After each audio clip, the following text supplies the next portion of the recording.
রব্বুল আমিন শুনে নাও। ও ফকির সাধারণ কোন ফকির নয় ভাই, আমি অসুস্থ, আমার এই কালেকশনে দেবেন না, অন্য বক্তা দিয়ে কালেকশন করিয়ে নেবেন। মানে আমি আজ 2 দিন বেরিয়েছি, 1.5 মাসের উপরে অসুস্থ ছিলাম।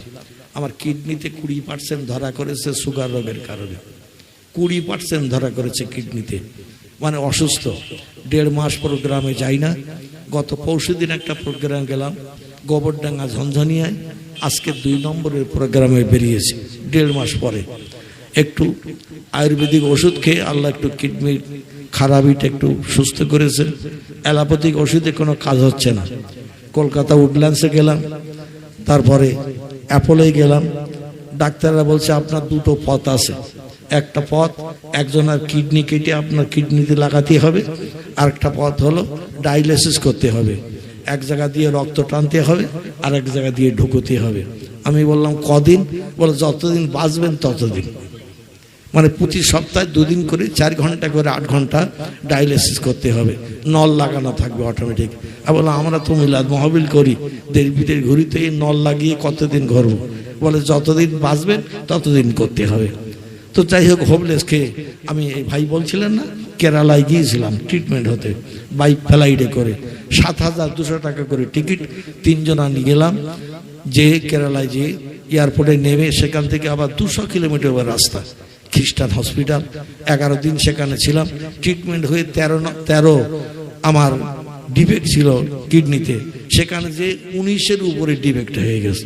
মানে অ্যালোপ্যাথিক ট্রিটমেন্ট করে কোনো উপকার হয়নি, বরং যত দিন যাচ্ছে বাড়তেছে। তো 20 রিপোর্ট নিয়ে ফিরে বাড়ি আসলাম দিল্লি থেকে। বর্তমানে এখন একটু আয়ুর্বেদিক ওষুধ ব্যবহার করছি।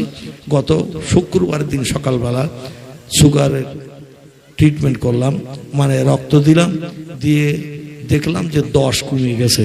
জোরে বলুন একটু সুবহানাল্লাহ। 20 ছিল, সেটা 10-এ এসেছে, 10। যার কারণে একটু শরীরে সুস্থতা এসেছে। তাই 2টো প্রোগ্রামে বেরিয়েছি। গত পরশুদিন একটা প্রোগ্রাম করলাম, আর আজকে আপনাদের প্রোগ্রাম এসেছি। 1.5 মাসের মতো সব প্রোগ্রাম ক্যান্সেল করে দিয়েছি। আর চাঁদা তুলতে গেলে একটু কষ্ট হয়, চাঁদা তুলতে গেলে না চিল্লাতে হয়, কষ্ট হয়। আমি এখন আর চাঁদা তুলতে পারবো না, এই জন্য কর্তৃপক্ষের কাছে অনুরোধ রাখছি, আমার পরবর্তী বক্তা যারা আছেন তাদের একটু তুলে নেবেন। আল্লাহ যদি সুস্থতা দান করেন তো ইনশাল্লাহ আবার দেখবো। কি আপনারা কেউ অখুশি হচ্ছেন নাকি? একটু মহব্বতে দরুদ শরীফ পড়ে নেন। আল্লাহুম্মা সাল্লি আলা সাইয়্যিদিনা মাওলানা মুহাম্মদ ওয়া আলা আলি সাইয়্যিদিনা মাওলানা মুহাম্মদ। অভয় বাণী দিল তারা, ও আমিনা বিবি, শিশু পুত্র তোমার হবে, শেষ জামানার নবী। যে শিশুকে দেখে তারা রাসূল মেনে গেল, সেই নবীর ওই মুহাব্বতে দরুদ মোমিন পড়ো।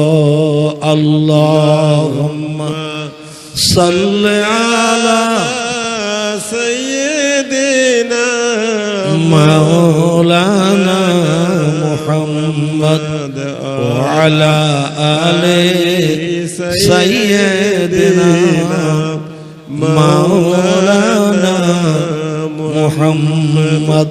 কোন অসুবিধা হচ্ছে না তো আমার বক্তৃতার ভিতরে?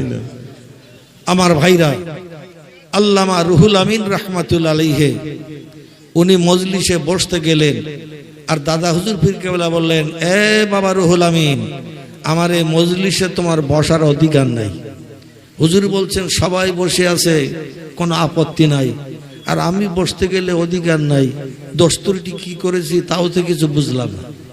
গুটি গুটি পায়ে হেঁটে আসলাম, শিয়াখলা থেকে পায়ে হেঁটে দরবার শরীফে এসেছি। মানুষ বসে বসে বক্তব্য শুনছে, আমিও শুনবো, কারণ আল্লাহ কোরআনে জানিয়েছেন যেখানে দ্বীন শরীয়তের আলোচনা হয় সেখানে নিশ্চুপতা অবলম্বন করে বসে বসে ওয়াজ শুনতে হয়। উদু ইলা সাবিলে রাব্বিকা বিল হিকমাতি ওয়াল মাউজাতিল হাসানা। জোরে বলুন একটু সুবহানাল্লাহ।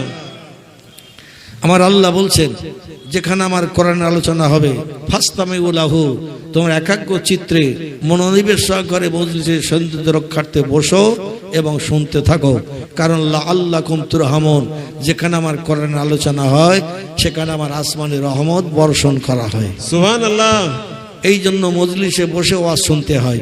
সবাই বসে আছে আর আমি বসতে যে আপত্তি দশ চলেন বক্তা, ব্যাপার তো বুঝলাম না। আল্লামা রুহুল আমিন টকবগে আলেম, জামাতিউল্লাহ পাশ করে গেছেন, ফার্স্ট ক্লাস ফার্স্ট, সোনার পদক প্রাপ্ত হওয়া ছেলে। এ তো আমাদের মতো চুপটি করে বসে থাকার লোক না। উনি ডেকে বললেন, হুজুর বেয়াদবি নেবেন না, কি অপরাধ অন্যায় আমি করেছি। সবাই বসে আছে আর আমি আসামি সেজে দাঁড়িয়ে থাকবো? সবাই বসে আছে আর আমি আসামি সেজে দাঁড়িয়ে থাকবো?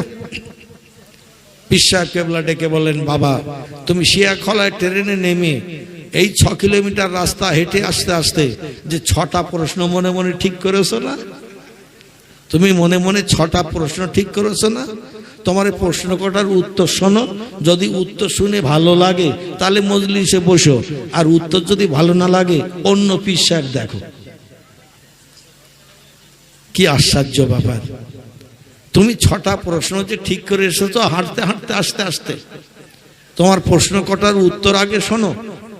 যদি মনের সঙ্গে অ্যাডজাস্ট হয় ভালো লাগে তাহলে মজলিসে বসবে, আর যদি উত্তর কটা তোমার মনের সঙ্গে অ্যাডজাস্ট না হয় ভালো না লাগে তাহলে অন্য পীর সাহেব দেখো। আমার মজলিসে বসলে লাভ হবে না।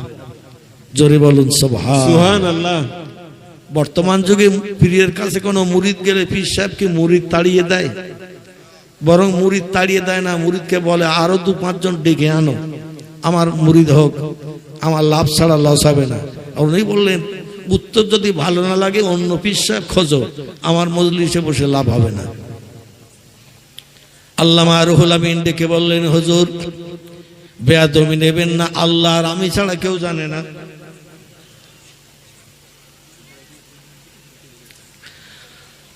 হুজুর আল্লাহ আর আমি ছাড়া কেউ জানে না।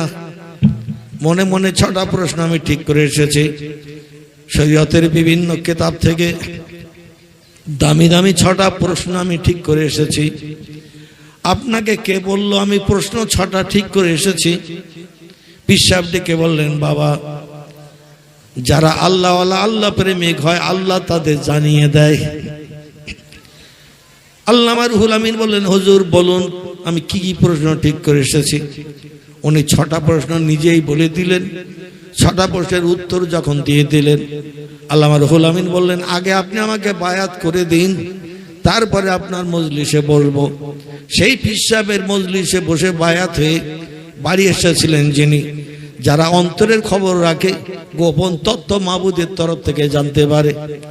আল্লাহ কোরআনে সূরা বাকারায় জানিয়েছেন, হুয়াল্লাযী খালাকা লাকুম মা ফিল আরদি জামিয়া। ও দুনিয়ার মানুষ, যা কিছু চোখে দেখতে পাও, যা কিছু চোখে দেখতে পাও না, আমি সব কিছু বানিয়েছি তোমাদের উপকারের জন্য। হাওয়া বাতাস আগুন পানি গাছপালা পশু পাখি জীবজন্তু যা কিছু পৃথিবীতে আছে আমি সব বানিয়েছি মানুষের উপকারের জন্য। মানুষ যখন যারে যা বলবে তারা তাই শুনতে বাধ্য হবে, তবে শর্ত হলো মানুষকে একটু আল্লাহর আপন হতে হবে। আল্লাহ নবী হাদিস শরীফে জানিয়েছেন, মান কানা লিল্লাহি কানা আল্লাহু লাহু। যে লোকটি আল্লাহর আপন হয় আল্লাহ তাদের আপন হয়ে যায়। এখন পৃথিবীতে 2টি দলের মানুষ আল্লাহর অতি আপন হয়েছেন। একটি দলের নাম হলো নবী আম্বিয়া দল, একটি দল। আমার ভাইরা, হযরত আনাস বলেন, আল্লাহি লা শাক্কা ফীহি, আমি সেই খোদার কসম খেয়ে বলছি, একদিন রাতের বেলা নবীজির সঙ্গী হয়ে মদিনার রাস্তায় আমার যাওয়ার পালা হয়েছে। সেদিন রাতের বেলা নবীজির পিছনে পিছনে যাচ্ছি, খেজুর বাগানের ধার দিয়ে নবীজি আগে আগে যাচ্ছেন, আমি পিছনে পিছনে যাচ্ছি। আকাশের দিকে তাকিয়ে দেখি পূর্ণিমার পূর্ণ চাঁদ তামাম মদিনা আলো দিয়ে যেন দিনের আলো মতো করে রেখেছে। একটা সুদ যদি মদিনার রাস্তায় পড়ে থাকে, চাঁদের আলোর এত জ্যোতি সেদিন সুস্কাও পর্যন্ত জমিন থেকে উঠিয়ে নেওয়া যাবে। জোরে বলুন একটু সুবহানাল্লাহ। সুচ বোঝেন তো নাকি? কাঁটা সেলাই করে, জামা কাপড় সেলাই করে। ছোট্ট একটা সুচ মদিনার পাহাড় এলাকার বালির উপরে যদি পড়ে থাকি, সুস্থ পর্যন্ত চাঁদনি রাতের আলোয় মানুষ দেখলে খুঁটে নিতে সুবিধা পাবে। সেদিন তামাম মদিনা যেন দিনের আলোর মতো চাঁদ আলো দিয়েছে। কারণ পূর্ণিমার গোল চাঁদ সন্ধ্যা থেকে সকাল পর্যন্ত সারাটি রাত এই দিন আলো দেয় না, দেয় না? পূর্ণিমার রাতে সন্ধ্যা থেকে সকাল পর্যন্ত সারাটি রাত পূর্ণিমার চাঁদ আলো দেয়। যা হযরতে আনাস বলছেন, সেদিন চাঁদের আলোর দিকে দৃষ্টি নিক্ষেপ করি, মদিনার পাহাড়ি এলাকার রাস্তার দিকে দৃষ্টি নিক্ষেপ করে আমার মনে মনে একটু ধারণা হলো, আল্লাহর পয়গম্বর তো বিশ্ব সুন্দর, দেখি চাঁদের আলোর জ্যোতি বেশি না আমাদের নবীজির চেহারার জ্যোতি বেশি? আনাস বলছেন, গুটি গুটি পায়ে একটু দ্রুত হেঁটে নবীজির সাইডে এসে আমি মাথা নিচু করে আল্লাহর পয়গম্বরের চেহারার দিকে লক্ষ্য করছি। একবার নবীজির চেহারার দিকে তাকাই, আর একবার পূর্ণিমার চাঁদের দিকে তাকাই। তাকিয়ে দেখি আল্লাহর নবীর চেহারা থেকে বিশ্ব নবীর চেহারার জ্যোতির আলো চাঁদের আলো হেরাস করে আসমানে উঠিয়ে দিচ্ছে। সাহাবীরা কোনোদিন মিথ্যা কথা বলেছে? সাহাবীরা কোনোদিন মিথ্যা কথা বলে নাই। এরা ছিল পূর্ণ পাক্কা মুমিন, ইমানদার। জোরে বলুন সুবহান।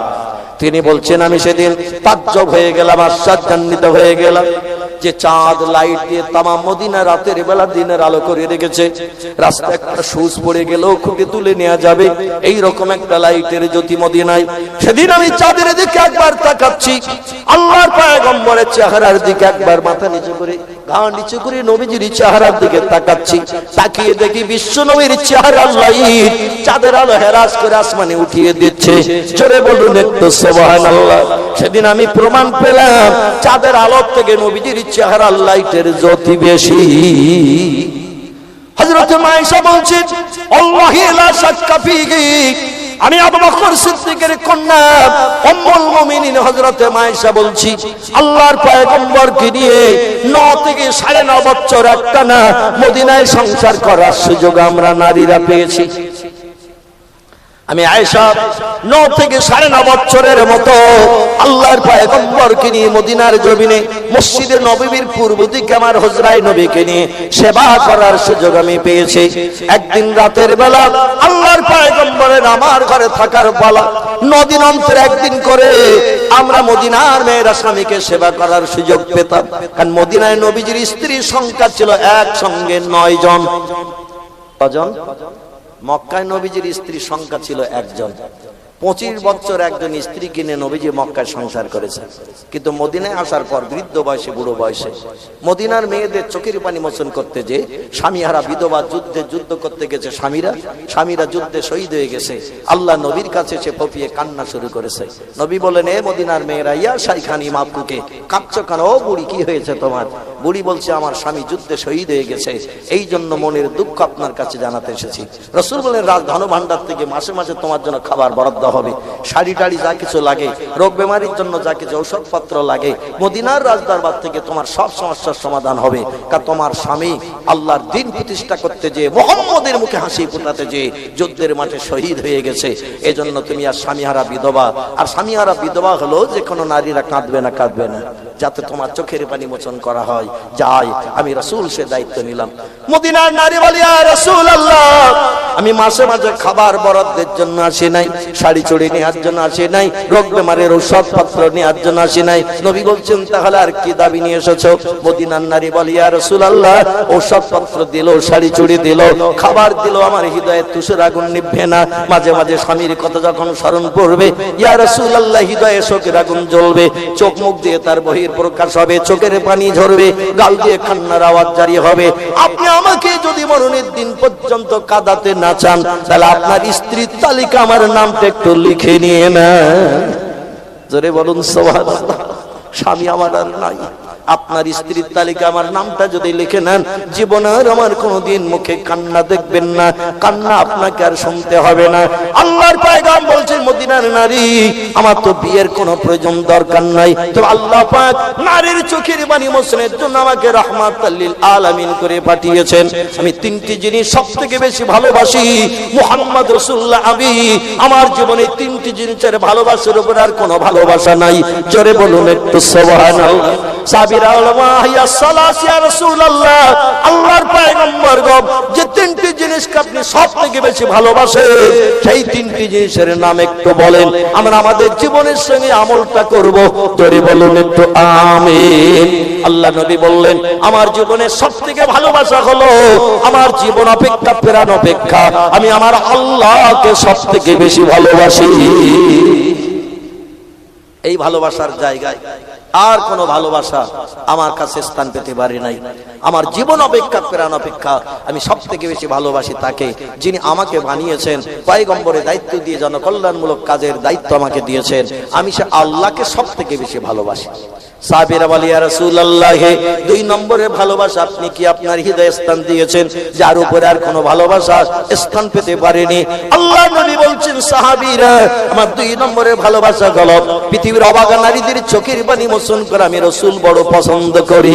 যে মেয়েরা বাপ ছাড়লো, মা ছাড়লো, ভাই বোন আপনজন ছেড়ে পরের ঘরের কাজ করতে দীর্ঘদিন চলে গেল, যেখানে বাপ থাকে না, মা থাকে না, ভাই বোন থাকে না, পরের ঘরে সংসার করতে যে মাঝে মাঝে তাদের উপর অত্যাচার উৎপীড়ন নির্যাতন করে পুরুষেরা, সেদিন তারা ফপিয়ে ফপিয়ে কাঁদে, তাদের চোখের পানি মোচনের কেউ থাকে না। ওই অবাগা নারীরা সংসার করতে যে মাঝে মাঝে পিটানি খায়, মারধর খায়, আর ওরা ফপিয়ে ফপিয়ে কাঁদি। আমি রাসূল অবাগা নারীদের চোখের পানি মোচন করতে বড় ভালোবাসি। কান্নারত মেয়েদের চোখের পানি আমি রাসূল সহ্য করতে পারি না, এদের চোখের পানি মোচনের জন্য আমি পাগল পারা হয়ে যাই। জোরে বলুন একটু সুবহানাল্লাহ। সাহাবীরা বলে, ইয়া রাসূলুল্লাহ, তিন নম্বরের ভালোবাসা কোনটি? আল্লাহ নবী বললেন, আমি তিন নম্বরে সবথেকে বেশি ভালো যেটা আমার হৃদয়ে স্থান দিয়েছে, সেটা আমার বডিটা পবিত্রতা অবলম্বন করে সুগন্ধি দ্রব্য ব্যবহার করে থাকতে ভালোবাসি। কারণ আল্লাহ বলেছেন, আল্লাহু ইউহিব্বুল মুতাহহিরিন, আল্লাহ বলেছেন আমি পবিত্রতা অবলম্বনকারী বান্দাকে সবথেকে বেশি পছন্দ করি। আমি আল্লাহ পবিত্র, যে বান্দা নাপাকি দূর করে সবসময় পবিত্রতা থাকতে ভালোবাসে, আমি আল্লাহ তাকে সবথেকে বেশি ভালোবাসি। এজন্য রাসূল বলছেন, আমি আমার বডিটারে পবিত্রতা অবলম্বন করে সুগন্ধি দ্রব্য ব্যবহার করে থাকতে ভালোবাসি। জোরে বলুন একটু সুবহান। দুই নম্বরের ভালোবাসা যেটি, সেটি হলো অবাগা নারীদের চোখের পানি মোচন করা। রাসূল বলছেন, মদিনার নারী স্বামীহারা বিধবা হয়ে মনে বড় আশা নিয়ে তুমি এসেছো মদিনায়, আমার এখন আর বিয়ে শাদীর কোনো প্রয়োজন নাই, বৃদ্ধ বুড়ো হয়ে গেছে, তবে তুমি আবার কাঁদতে কাঁদতে ঘরে ফিরে যাবে, আল্লাহর কোরআনের ইজ্জত সম্মান নষ্ট হবে, এই জন্য আমার বিবির তালিকায় তোমার নামটা নথিভুক্ত করলাম। সওদা, আজকের থেকে তুমি আমার বিবি হিসাবে বিবেচিত হবে, তোমার সঙ্গে আমি বিয়ের পিড়িতে বসবো। জোরে বলুন একটু সুবহানাল্লাহ। একসঙ্গে নবীজিকে মদিনায় 9টা করে মেয়ের সেবা যত্ন করেছেন। যখন কোন স্ত্রী ইন্তেকাল করেছেন, সংখ্যা কম হয়ে গেছে, নবী আবার 9টার সংখ্যা পূরিয়েছেন। ওই অভাগা নারীদের চোখের পানি মোচন করতে যে আবার 9টা বিবির সংখ্যা পূরণ করেছেন। কারোবার নাম হাফসা, কারোবার নাম সুফিয়া, কারোবার নাম সাউদা, কারোবার নাম উম্মে সালমা, কারোবার নাম উম্মে হাবিবা, কারোবার নাম জায়নাব বিনতে জাহাজ, কারোবার নাম জায়নাব বিনতে খুদাইমা, কারোবার নাম সাউদা, কারোবার নাম সুফিয়া, কারোবার নাম মাইমুনা, কারোবার নাম জাওয়ারিয়া, কারোবার নাম মারিয়া, কারোবার নাম আয়েশা। এরা ছিল সব মদিনায় নবীজির স্ত্রীগণ। জোরে বলুন একটু সুবহানাল্লাহ। মায়েশা বলছেন, প্রতিদিন স্বামীকে সেবা করার সুযোগ পেতাম না, কারণ আমার মতো আরো 8 জন স্ত্রী রয়েছে নবীজির। তাই নবীজির সাম্যের বিধান সৃষ্টি করার জন্য সব বিবিদের ঘরে পালা করে করে একদিন করে থাকতেন। তাই 9 দিন পর একদিন নবীজিকে আমরা সেবা করার সুযোগ পেতাম, 8 দিন আমাদের অপেক্ষায় থাকতে হতো। জোরে বলুন একটু আমিন। যিনি ছিলেন বুড়ি, তিনিও একদিন পেতেন, আবার যিনি ছিলেন যুবতী কুমারী 16-17 বছরের মেয়ে, তিনিও স্বামীকে একদিন সেবা করার সুযোগ পেতেন। এই জন্য আমাদের ভারতের হিন্দু ভাইদের ঘরের একজন রেকর্ড করা কীর্তি সন্তান, নাম তার স্যার রাধাকৃষ্ণ সর্বপল্লী, তিনি আমাদের নবীজির আদর্শের দিকে দৃষ্টি নিক্ষেপ করে একটা তত্ত্ব দিয়েছেন।